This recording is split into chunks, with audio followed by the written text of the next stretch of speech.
नमस्कार दोस्तों, हर हर महादेव, राधे राधे। तो कैसे हैं आप लोग? आई होप अच्छे होंगे, मस्त होंगे, स्वस्थ होंगे।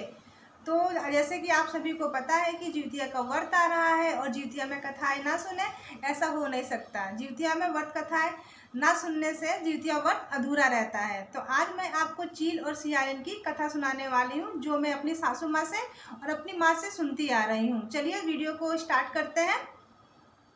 एक बड़े समय की बात है। नर्मदा नदी के किनारे एक नगर था। नगर का नाम कंचनवटी था और उस नगर के राजा का नाम मलाई केतु था। उस नगर के पास ही में एक बहुत बड़ा मरुस्थल था और उसमें एक पीपल का पेड़ था। उस पीपल के पेड़ के नीचे एक चील और एक सियारिन रहती थी। चील और सियारिन में बहुत घनिष्ठ मित्रता थी। दोनों पक्की सहेलियां थी। दोनों एक साथ ही जो भी काम करते एक साथ ही करती थी। एक बार उन लोगों ने देखा कि नर्मदा नदी के किनारे कुछ औरतें पूजा पाठ कर रही हैं। तो उन्होंने सोचा कि ये क्या कर रही हैं, चलो जाके पता लगाते हैं।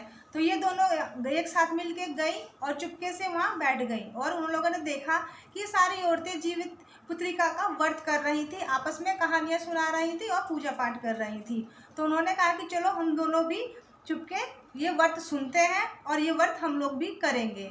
तो उन लोगों ने, चील और सियारिन ने, दोनों ने छिपके व्रत की कथाएं सुनी और आपस आके दोनों ने राय किया कि ये व्रत हम लोग भी करेंगे। तो उसी दिन चील और सियारिन दोनों ने अपना भी व्रत रखा और व्रत में दोनों का व्रत आरंभ हो गया। उसी वक्त उसी दिन उस नगर में एक सेठ की मृत्यु हो गई और उसको उसी मरुस्थल में दफनाया गया जहाँ पर चील और सियारिन का पेड़ था। उस पेड़ के नीचे ही उनको दफनाया गया। चील और सियारिन ये सब देख रही थी कि सेठ की मृत्यु हुई है और उसकी लाश को कहाँ दफनाया गया है। तो चील ने कहा नहीं, मैं तो नहीं खाऊंगी, लेकिन सियारिन से नहीं रहा गया और सियारिन ने जाके भरपेट मांस खाया और उसका व्रत टूट गया। देखते ही देखते दोनों की मृत्यु हो गई है। दोनों ने उसी नगर में एक ही घर में दोनों ने लड़की के रूप में जन्म लिया। एक पंडित जी के घर में जन्म लिया।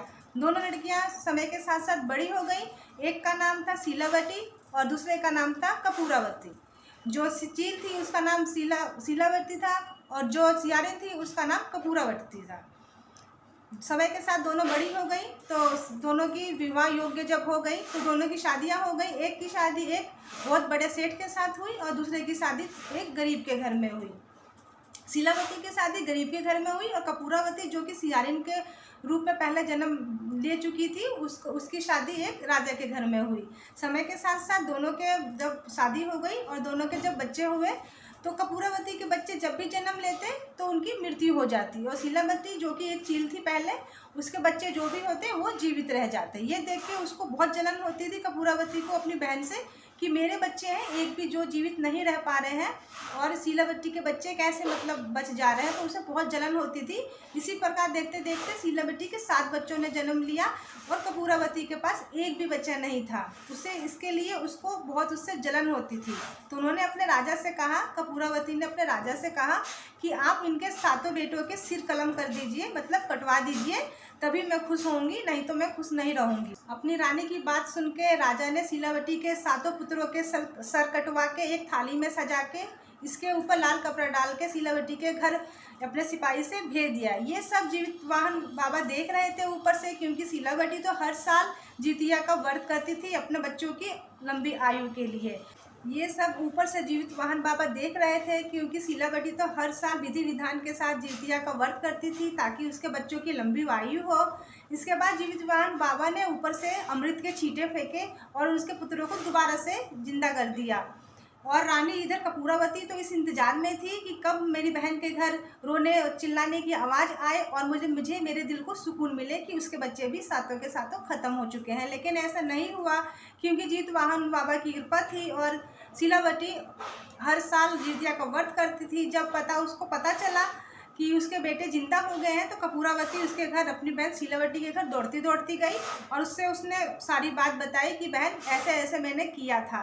ये सुन के शीलावती को बहुत दुख हुआ, लेकिन वो कुछ नहीं बोली और अपनी बहन को लेके उसी जगह पे गई जिस जगह पे वो पहले चील और सियारिन के रूप में जन्म ली थी और जहाँ वो रहती थी। वहाँ पहुँचने के बाद शीलावती ने कपूरावती को सारी बात बताई कि देखो बहन, हम लोग पहले चील सियारिन थे, ऐसे ऐसे हुआ था, तो फिर हम लोगों की मृत्यु हो गई और हम लोगों ने फिर ये लड़की की योनि में जन्म लिया है। ये सब बातें सुनकर कपूरावती सह नहीं पाई और उसे सदमा लगा और उसकी मृत्यु वहीं पे हो गई। तब राजा को बुलवाया गया, राजा आए और विधि विधान के साथ उसकी अंतिम संस्कार किए। जिउतिया माई से मैं बस यही कहना चाहूँगी, जिस प्रकार आपने शीलावती के 7 पुत्रों की रक्षा की और उनके पुत्रों को जिंदा किया और उनको सही सलामत से रखा, उसी प्रकार जो भी इस वीडियो को देख रहा है या सुन रहा है उसके सभी पुत्रों को लंबी आयु दे, उनको स्वस्थ रखे, वो अपने जीवन में काफ़ी तरक्की करें। इसी कामना के साथ इस वीडियो को मैं अब ख़त्म करती हूँ। अगर वीडियो आपको अच्छी लगी हो तो वीडियो को ज़्यादा से ज़्यादा शेयर करें और चैनल पे अगर नए हैं तो बिना सब्सक्राइब किए बिल्कुल ना जाए। मिलेंगे नेक्स्ट वीडियो में किसी अच्छे वीडियो के साथ। जब तक के लिए हर हर महादेव, राधे राधे।